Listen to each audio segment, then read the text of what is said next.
Welcome back to Midnight Med. This video is on cystic fibrosis. We will talk about the pathophysiology, how cystic fibrosis is diagnosed, and then the long-term implications or complications a patient will face throughout their life. Cystic fibrosis is an autosomal recessive disorder of chloride channels, specifically the CFTR gene.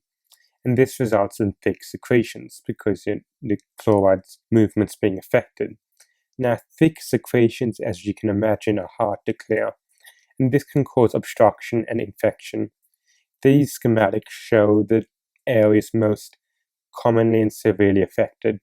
So on the left, we have the lungs, the airways, and this shows bronchiectasis, where you have widening of the airways, as well as pooling of mucus, and that forms a medium for bacterial infection. And then we have the pancreas. You can imagine if those ducts get blocked, you're not going to be able to digest food, and the exocrine function will be predominantly affected, but we'll talk about this more later. Diagnosis. So this is due to newborn screening, so we're not thinking necessarily symptoms that a patient may present with. So the first step is newborn screening, and you're looking for immunoreactive trypsinogen. It's only a screening tool, it's not diagnostic, so you then need to do more tests afterwards if it's positive. The next step is genetic testing, and it tests for many different genes that can be mutated to cause the disorder of the chloride channels, but most commonly it's the F508 mutation. Now that can sometimes be enough, but if the genetic testing is equivocal, you may need a third step. And this is a chloride sweat test. And you give pilocarpine iontophoresis, which is basically an electrical current, to stimulate sweating, and there will be increased salt, increased chloride, increased sodium chloride in the sweat due to the dysfunctional channels. Complications then are important to talk about. So there are respiratory complications which are very common. As we talked about before in that diagram, you can get recurrent infections with bronchiectasis, as well as allergic pulmonary aspergillosis. And this is basically recurrent fungal infections. And you can see a CT scan here with the trademark signet ring sign, and that's due to the dilated airway. Management includes chest physiotherapy, so you want to encourage deep breathing, coughing out secretions, and sometimes you can use mucolytics as well to help with clearing secretions such as hypertonic saline solution. And then general health principles are even more important, like keeping up to date with vaccines, smoking cessation, so in this case it means not having family members or people around the child smoke, as well as normal hand hygiene.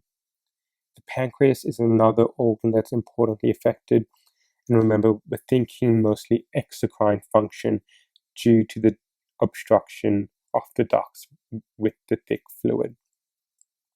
Now, if you're not able to digest food because your digestive enzymes or the exocrine function of the pancreas is inhibited, then you're going to get failure to thrive. You can't grow because you're not eating enough food, basically. You're not taking up the nutrients. And on the side of that, you can have vitamin malabsorption, specifically the fat-soluble vitamins, because lipase is affected, so vitamins A, D, E, and K. And the endocrine function of the pancreas can also be affected, so patients are at increased risk of diabetes. Management-wise, you want to address mainly the exocrine insufficiency, so give them a high-caloric diet and replace the enzymes and vitamins. Sweat glands, because the salt's affected, you're more likely to get dehydration. Now, reproductive is also important. Patients may be infertile or have difficulties with puberty. From a GI perspective, you can get GORD, as well as meconium ileus, so a common clue is that the patient has not passed meconium or basically pooed in the first 48 hours of life. Intussusception is a serious cause of constipation, as shown in this diagram, and it's basically telescoping of the small bowel into the large bowel. So in this diagram, you see the ileum actually going in to the colon past the cecum. And normally, it's not like that. It's a smooth transition. Liver-wise, you can get portal hypertension, you can get hypersplenism.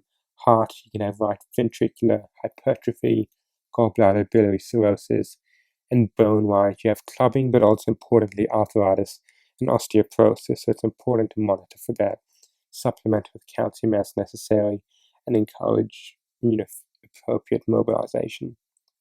Prognosis-wise is a lot better these days, but it's still about 40 years old, but it's improving every year with improving immunomodulators.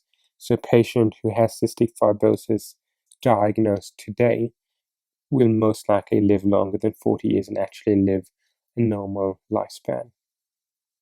Thank you for watching. I hope you learned something. If you did, please tell a friend who may also find it useful.